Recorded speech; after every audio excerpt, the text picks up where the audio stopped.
So I'm glad to have the chance to make some videos. It's been a while. I've been so busy. Otherwise, I designed like 5 video games and like tons of expansion packs.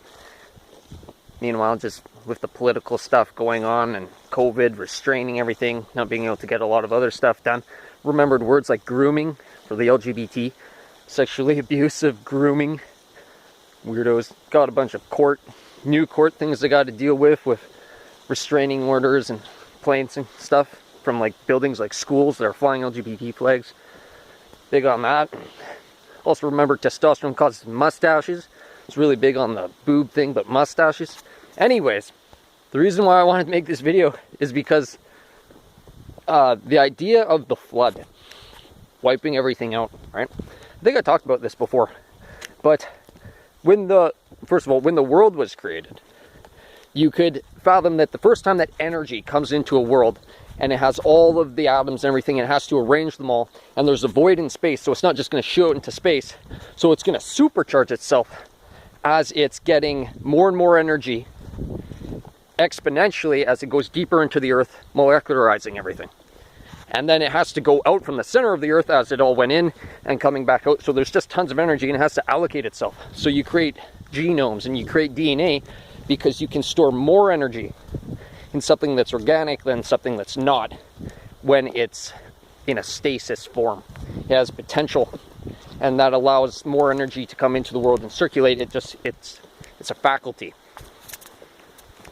So after the flood, you have that potentially we could fathom that it's mostly barren, but you can think of deserts and stuff too. And so this isn't necessarily a fact. This is just something that I think, and I actually believe this, because you see all this shit on the side of the roads and you think, where does this come from?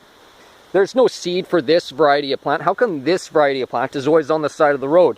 Where you go out in places and you see this specific kind of plant, and why is this specific kind of plant here?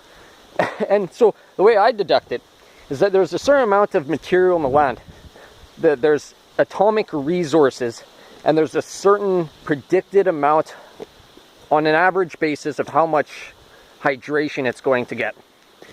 And it could, with the solar UV radiation, the thermodynamics of the earth, the wind bringing in whatever energy, you can argue seeds, maybe it is seeds, but then why would we have such a weird diversity that is specific to like the climate that it would survive in, right? I mean, if you even think about like the evolution model, why would everything be where it's good at living specifically, right?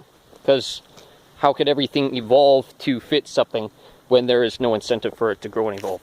So what if the genome was just created from the material that's there?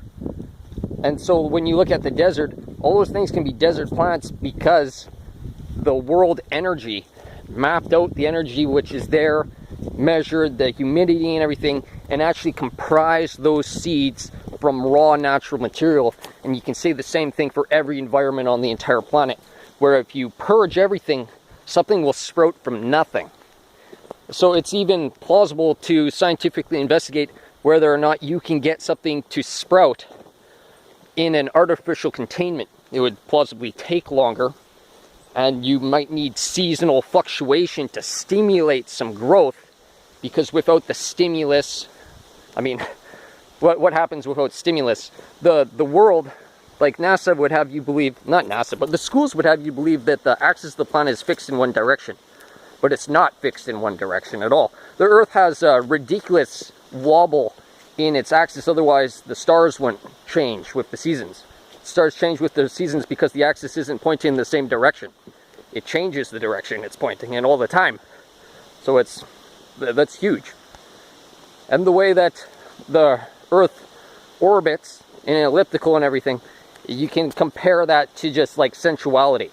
The whole God is love thing, it's like a passionate, tentative, overbearing observation and control. It's just, you need that stimulus. It has to be a resonance, otherwise there's no like instigating anything. So I just want to clarify that. I think I have before that I'm pretty sure that anything can sprout from nothing. And I don't mean like an oak tree can sprout from whatever, but like something can come of nothing on the earth because the materials and the prerequisites to do so are already there. Yeah, just talking about creation.